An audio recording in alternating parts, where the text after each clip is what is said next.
and just talk about one of the other things that really struck me personally when I visited Mendoza was how much research and experimentation there is happening. And so in this photo, you can see obviously there's big holes in the ground, but we'll get to that in a sec. There are hail nets on the vines. And so those kind of like sheer coverings over the vine leaves are actually made of Kevlar and to protect the vines in case of the erratic hail that happens sometimes in Mendoza because of its really high altitude. So I found that really amazing to see.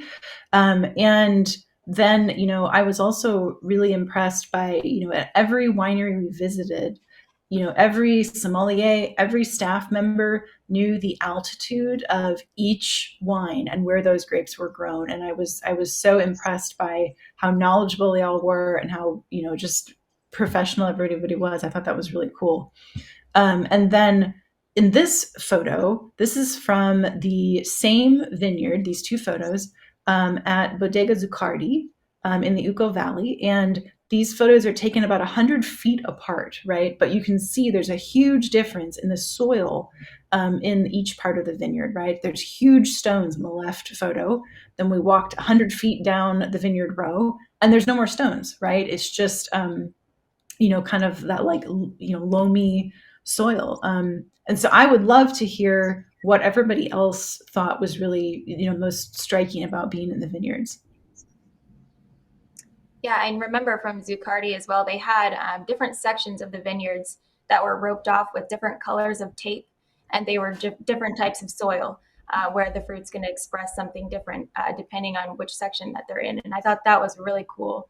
Also, on the hail nets, I have a meteorology background, so that's really interesting to me that the government actually pays for these hail nets. That's how invested they are in the wine industry.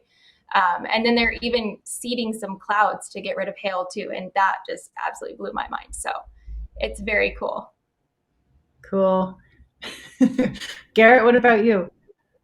Oh boy, for me, it all goes back to the Andes, where I was walking through the vineyards and just being at the foot of the Andes Mountains and experiencing that beauty. It was really breathtaking. I don't know what every time I would go. I mean, every place we went, there was always that beautiful scenery in the background, and just imagining, who first thought that this would be a great place to grow vines. It had to be a pretty dangerous undertaking. The first people that decided to, well, let's grow vines at altitude. Who does that?